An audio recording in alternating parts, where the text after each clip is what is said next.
Ragi chocolate cake பண்ணுறதுக்கு start பண்ணிக்கலாங்க. இதுக்கு ஒரு பவுலில் 1 கப் கர்ட் சேர்த்துக்கிறேன். 1/2 டீஸ்பூன் பேக்கிங் சோடா சேர்த்துக்கிறேன்.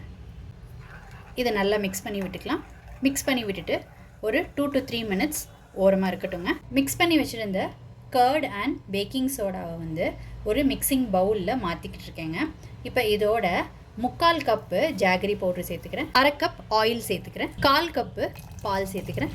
1/2 டீஸ்பூன் வெண்ணிலா எசன்ஸ். இது எல்லாத்தையும் நல்லா கலந்து விட்டுக்கலாங்க. இப்போ ட்ரை இன்க்ரீடியன்ஸ் எல்லாம் மிக்ஸ் பண்ணி எடுத்துக்கலாங்க. இது சலிச்சு எடுத்துக்க போகிறேன். இதுக்கு 3/4 கப்பு ராகி மாவு சேர்த்துக்கிறேன்.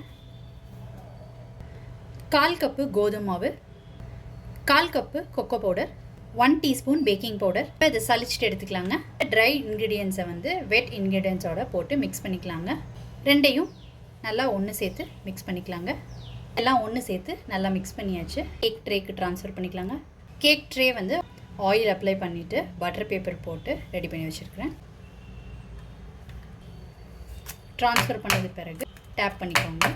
குக்கர் வந்து ஆல்ரெடி ப்ரீ ஹீட் பண்ணி ரெடி பண்ணி வச்சுருக்குறேங்க. இப்போ இதுக்குள்ளே கேக் ட்ரேயை வச்சுக்கலாம். 30 to 40 மினிட்ஸ் பேக் பண்ணி எடுத்துக்கலாங்க. 40 மினிட்ஸ்க்கு பேக் பண்ண கேக்கு சூப்பராக குக் ஆகிடுச்சுங்க. இப்போ குக்கர்லேருந்து வெளில எடுத்து வச்சு நல்லா ஆறுனதுக்கப்புறம் ஒரு பிளேட்டுக்கு மாற்றிக்கிட்டு பட்டர் பேப்பரை ரிமூவ் பண்ணி எடுத்துக்கோங்க.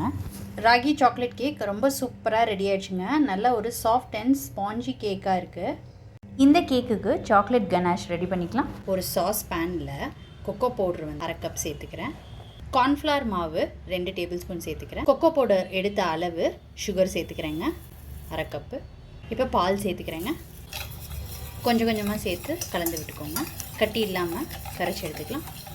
இப்போ நல்லா கலந்து விட்டுக்கிட்டாச்சு. அடுப்பில் வச்சு இதை நல்லா சுகர் கரையிற அளவுக்கு கலந்து விட்டுக்கலாங்க. அதே மாதிரி கொஞ்சம் திக்காக வரணுங்க.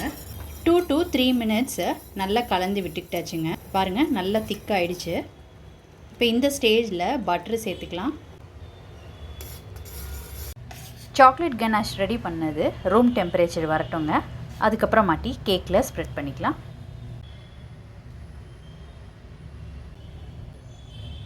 கேக் நல்லா ஆறிச்சான்னு பாருங்கள். ஆறுனதுக்கப்புறம் ரெடி பண்ண சாக்லேட் கனாஷை வந்து ஸ்ப்ரெட் பண்ணிட்டேங்க. இப்போ கேக்கை மேலே டெக்கரேட் பண்ணிக்கலாங்க. இது ஆப்ஷனல் தான். ராகி சாக்லேட் கேக் ரொம்ப சூப்பராக ரெடி ஆயிடுச்சுங்க. நீங்கள் இந்த ரெசிபி கண்டிப்பாக ட்ரை பண்ணி பாருங்கள். தேங்க்ஸ் ஃபார் வாட்சிங்.